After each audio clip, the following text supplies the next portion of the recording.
ठाणे महानगरपालिका क्षेत्रातील अनेक दुकानदारांची कराची रक्कम थकीत आहे अशा करदात्यांना वारंवार नोटीस देऊनही कर न भरल्यामुळे आता ठाणे महापालिका प्रशासनाने अनोखी शक्कल कर वसुलीसाठी लढवली आहे।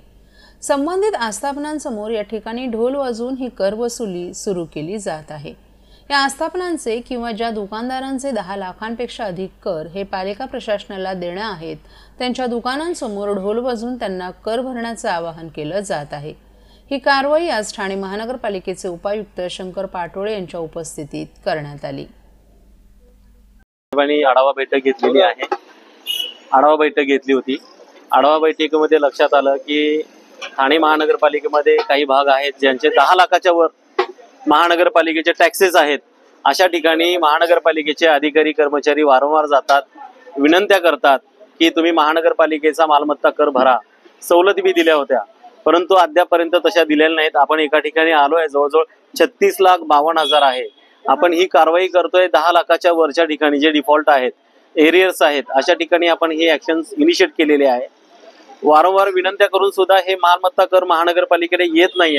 त्यामुळे आपण यांना ढोल माध्यमातून MSFचे जवान आहेत, महानगरपालिकेचे काही अधिकारी आहेत, कर्मचारी आहेत, अतिक्रमण विभागाचे अधिकारी आहेत, अशा माध्यमातून आपण ही आता या पद्धतीने त्यांना प्रत्येक ठिकाणी ज्या 10 लाखाच्या वर उत्पन्न आहेत, ज्याला 10 लाखाच्या वर ज्यांचे थकबाकी आहे अशी आम्ही यादी तयार केलेली आहे आणि अशा लोकांच्याकडे जाऊन आम्ही ही ढोलच्या माध्यमातून त्यांची जनजागृती करतोय। आणि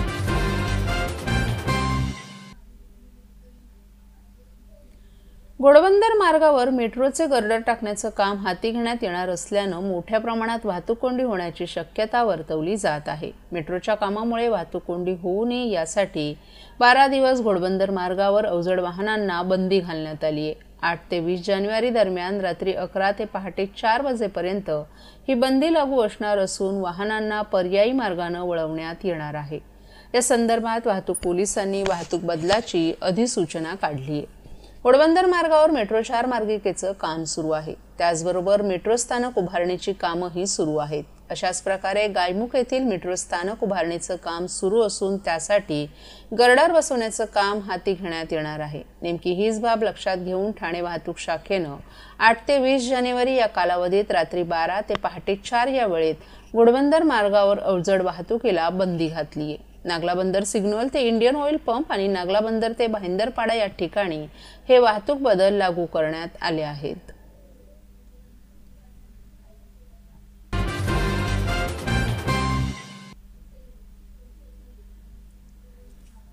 महानगरपालिका निवडणुका महायुती म्हणून एकत्र लढण्याची आमची भूमिका असल्याचं मत आमदार प्रताप सरनाईक यांनी पत्रकार परिषदेत व्यक्त केले।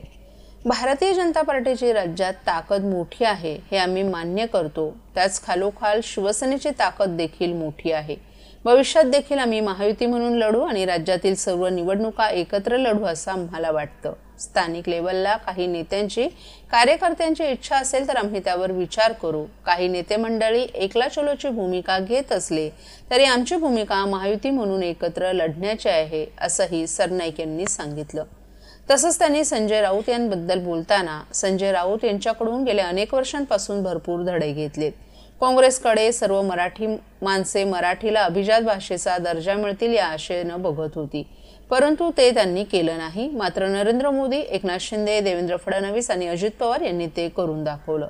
संजय राऊत जे बोलतात नेहमी त्याच्या उलट केलं जातं। सामंत आणि एकनाथ शिंदे यांचे आपण ठाणेकर नागरिकांच्या वतीनं अभिनंदन करत असल्याचंही त्यांनी सांगितलं। प्रताप सरनाईक यांना केबल कार आणि दफनभूमीबद्दल बोलताना त्यांनी स्पष्ट केलं की येऊरला रोपवे व्हावी अशी मागणी आपण केली नाही। एकनाथ शिंदे यांचं स्वप्न आहे ठाण्यातच नव्हे तर MMR क्षेत्रामध्ये वाहतूक कोंडी भविष्यात होता कामा नये। तसंच या दफनभूमीची जागा सर्व समाजाची असून ती बालाजी एंटरप्राइजेस कंपनीनं ठाणे महानगरपालिकेला दिली होती। कन्स्ट्रक्शन TDRच्या बदल्यात त्या ठिकाणी डेव्हलपमेंट देखील चालू केले। अगोदर त्यांनी विहंग कंपनीवर खटला दाखल केला होता। कालच्या पिटिशनमध्ये विहंगचं नाव काढून बालाजीचं नाव टाकलं असल्याचं त्यांनी सांगितलं। प्रामुख्यानं जी लोक पिटिशन करायला हायकोर्टामध्ये गेलेले आहेत त्यांना कदाचित कल्पना नसेल की बालाजी एंटरप्राइजेस ही कंपनी आहे, त्यांनीच ह्या ठिकाणी दफनभूमी आणि स्मशानभूमीचा प्रस्ताव केला आणि ठाणे शहरात सगळ्या जाती धर्माचे लोक राहतात, त्यांना दफनभूमी, स्मशानभूमी, जैन समाजाकरता सुद्धा आपण त्या ठिकाणी 500 मीटरची जागा दिलेली आहे, कब्रस्तान करता आपण त्या ठिकाणी जागा दिलेली आहे. त्याचबरोबर जे लिंगायत समाजाचे लोक आहेत त्यांना आपण त्या ठिकाणी जागा दिलेली आहे. ही जी जागा होती ती बालाजी एंटरप्राइजेसनं ठाणे महानगरपालिकेकडे वर्ग करून ह्या TDRच्या कन्स्ट्रक्शन TDRच्या मोबदल्यामध्ये ती डेव्हलपमेंट सुद्धा चालू केलेली आहे. काही ठाण्यातील काही लोक जी कुठल्या पार्टीशी संबंधित असतात त्यांना पर्सनल इंटरेस्ट म्हणून ही पिटिशन त्यांनी फाईल केलेली आहे आणि प्रत्येक तारखेला वेगवेगळे ॲफिडेव्हिट सादर करतात. आधी त्यांनी विहंग कन्स्ट्रक्शन कंपनीवर आरोप करून पिटिशन फाईल केली होती. कालच्या पिटिशनमध्ये त्यांनी विहंगचं नाव काढून बालाजीचं नाव टाकलेलं आहे आणि कोर्टाकडे अनुमती मागितलेली. त्यामुळे ठीक आहे, राजकीय पक्षाचे नेते मंडळी असतात त्यामुळे त्यांच्यावर हे आरोप प्रत्यारोप होत असतात. परंतु ठाणेकरांना, सर्वसामान्य जनतेला माहिती आहे की प्रताप सरनाईकनी जे डेव्हलपमेंटच्या माध्यमातून केलेलं आहे त्यासाठी कधीही अशा चुकीच्या कामाचा वापर त्यांनी केला नाही. इवन आपलं जो आर्ट फेस्टिवल होतं त्या आर्ट फेस्टिवलची जागा कुठल्या तरी आदिवासीची आहे म्हणून तो प्रेस कॉन्फरन्स घेत होता. परंतु जिल्हाधिकाऱ्यांनी TILR करून सांगितलं की नाही, ही जागा महापालिकेचीच आहे म्हणून आम्ही आर्ट फेस्टिवलच्या जागेला परवानगी त्यांच्याकडनं घ्यायची गरज नाही आणि आम्ही जिल्हाधिकाऱ्यांकडनं कुंपण भिंत मारून घेतली आणि आता त्या ठिकाणी आर्ट फेस्टिवल करतो. त्यामुळे ह्या गोष्टी होतच राहतात, त्या गोष्टीला सामोरं. महाराष्ट्रातील भगिनींना आधार देणारी राज्य शासनाची मुख्यमंत्री माझी लाडकी बहीण योजना. या योजनेअंतर्गत अल्प उत्पन्न गटातील 21 ते 65 वयोगटाच्या भगिनींना मिळणार दरमहा 1500 रुपयाची मदत. अर्ज करण्यासाठी 31 ऑगस्ट 2024 पर्यंत मुदतवाढ. कुटुंबाचं वार्षिक उत्पन्न 2.5 लाख रुपयांपेक्षा कमी असलेल्या महिला पात्र. कुटुंबाकडे पिवळं किंवा केशरी रेशन कार्ड असल्यास उत्पन्नाचा दाखला आवश्यक नाही. पांढरं रेशन कार्ड असेल किंवा रेशन कार्ड नसेल तर कुटुंबाचं वार्षिक उत्पन्न 2.5 लाखांपेक्षा कमी असल्याचा दाखला आवश्यक. योजनेसाठीचा ऑनलाईन अर्ज नारी शक्ती दूत ॲपवरून किंवा पोर्टलवर भरता येईल. ज्या भगिनींना ऑनलाईन अर्ज भरता येत नसेल त्यांच्यासाठी अंगणवाडी, ग्रामपंचायत, वॉर्ड ऑफिस, सेतू सुविधा केंद्रामध्ये किंवा आशाताई बचत गटाच्या CRP यांची मदत उपलब्ध. आता आपल्याला अभिमानानं म्हणता येईल, सुखी आणि सुरक्षित आहे माझी लाडकी बहीण.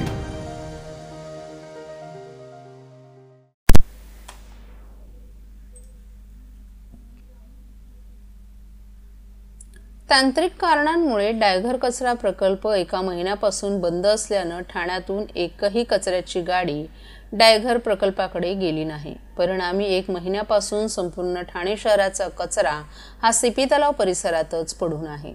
CP तलाव परिसराच्या बाहेर कचऱ्याच्या गाड्यांच्या रांगा लागल्यात. ठाणे महापालिका क्षेत्रात दररोज 1000 मेट्रिक टन कचरा निर्माण होत असून या कचऱ्यावर प्रक्रिया करण्यासाठी डायघर परिसरात कचरा प्रकल्प सुरू करण्यात आला. मात्र या ठिकाणी अजूनही पूर्ण क्षमतेनं कचऱ्यावर प्रक्रिया केली जात नाही. तर जेव्हापासून प्रकल्प कार्यान्वित करण्यात आलाय तेव्हापासून काही ना काही तांत्रिक कारणांमुळे हा प्रकल्प बंद ठेवण्याची वेळ प्रशासनावर येत असते. काही महिन्यांपूर्वीच कचऱ्यावर प्रक्रिया करणाऱ्या मशीनमध्ये तांत्रिक बिघाड झाल्यानं हा प्रकल्प काही दिवस बंद ठेवावा लागला होता. आता पुन्हा एकदा तांत्रिक बिघाड झाल्यानं गेल्या महिनाभरापासून डायघर प्रकल्पाची क्षमता कमी झाल्यानं सर्व कचरा हा पुन्हा CP टँक परिसरातच साचवला जात आहे. परिणामी या परिसरात अक्षरशः कचऱ्याचे ढीग साचलेत. डायघर प्रकल्प सध्या बंद असल्यानं ठाणे शहर, कोपरी, वागळे तसेच खाडीच्या पलीकडे असलेले कळवा, मुंब्रा आणि दिवा असा संपूर्ण ठाणे शहराचाच कचरा आता या ठिकाणी आणून टाकला जातोय. दररोज 150 पेक्षा अधिक कचऱ्याच्या गाड्या या ठिकाणी खाली होतात. मात्र कचरा टाकण्यासाठी जागाच उपलब्ध नसल्यानं CP टँक परिसराच्या बाहेर अक्षरशः गाड्यांच्या रांगा लागल्या आहेत. तर एका गाडीचा नंबर येण्यासाठी 4 ते 5 तासांचा कालावधी लागत असल्याचं कामगारांचं म्हणणं आहे.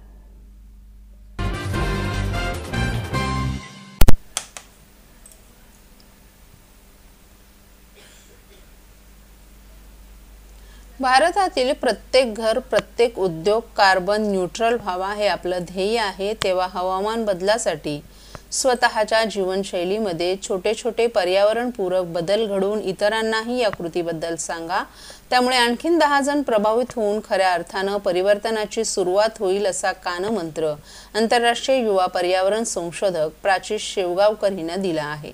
ठाण्यात आयोजित 39व्या रामभाऊ म्हाळगी व्याख्यानमालेचं दुसरं पुष्प काल गुंफताना 26 वर्षीय प्राची हिने हवामान बदल जबाबदारीतून संधीकडे या विषयावर ठाणेकरांशी संवाद साधला। यावेळी व्यासपीठावर व्याख्यानमालेच्या या सत्राचे अध्यक्ष कोकण पदवीधर मतदारसंघाचे आमदार निरंजन डावखरे, माधुरी ताम्हाणे आदी उपस्थित होते। तर श्रोत्यांमध्ये व्याख्यानमाला समितीचे अध्यक्ष आमदार संजय केळकर, माजी नगरसेवक सुरेश कांबळे, दीपक जाधव, शरद पुरोहित, माजी उपमहापौर सुभाष काळे, TJSBचे शरद गांगल, विद्याधर वैशंपायन, आशाताई कुलकर्णी, निलिमा डावखरे आदींसह शेकडो नागरिकही उपस्थित होते। हवामान बदल ही आजची सर्वात मोठी समस्या आहे। पृथ्वीचं तापमान 1 डिग्री सेल्सिअसनं वाढत असून यामध्ये सातत्यानं वाढ होते। प्रामुख्यानं वातावरणातील हरितगृह वायूंच्या वाढत्या प्रमाणामुळे तापमानात वाढ होते। याचा अभ्यास करण्यासाठी शेतकरी, कचरा वेचक, स्वच्छता कर्मचारी आणि वस्त्यांमधील लहान मुलांशी संवाद साधत तसंच अनेक संस्था संघटनांच्या भेटी घेतल्याचं स्पष्ट करून प्राची हिने हवामान बदलासाठी भारतासह जगभर लोक चळवळीतून करत असलेल्या भगीरथ प्रयत्नांची गाथा श्रोत्यांसमोर मांडली। हवामान बदलाचे मानवी जीवनावर परस्पर संबंधित परिणाम होतात। दुष्काळ आणि पूर यांसारख्या नैसर्गिक आपत्तीमुळे जगभरात दरवर्षी 20 कोटी लोक स्थलांतरित होतात। अनेकांना अन्न मिळवणं शक्य होत नाही। जंगलही नष्ट होत आहेत, वणवे पेटतायत, दुष्काळही पडत आहे। या नैसर्गिक तसंच मानवी क्रियाकल्पांमुळे होणाऱ्या 15 घसरण बिंदूचा हवामान बदलामध्ये गांभीर्यानं विचार व्हायला हवा असं नमूद करत प्राचीनं दैनंदिन आयुष्यात आपण करत असलेल्या अनेक गोष्टींमधून स्वतःवर होणारे कार्बन फूटप्रिंट कमी करण्यासाठी प्रयत्न करण्याचं आवाहन केलं। मिशन लाईफ या चळवळीच्या माध्यमातून देशाचे पंतप्रधान नरेंद्र मोदी पर्यावरण बदलासाठी झटत आहेत। याचा उहापोह करत प्रत्येक घर आणि प्रत्येक देश कार्बन न्यूट्रल व्हावा हे आपलं ध्येय आहे। यासाठी स्वतःपासून सुरुवात करायला हवी। दैनंदिन जीवनात कार्बन उत्सर्जन कमी करण्यासाठी आपल्या वेगवेगळ्या कृतींमध्ये काही बाबी वर्ज्य करून किमान 10% कार्बन फूटप्रिंट कमी करेन असा निर्धार करा, जेणेकरून 3 लाख झाडं जेवढं प्रदूषण वाचवतील इतका लाभ घ्या। या छोट्या छोट्या कृतीमधून होईल। त्याचबरोबर सौर सारख्या अन्य अक्षय ऊर्जेचा वापर करणंचंही प्राचीनं यावेळी सुचवलं।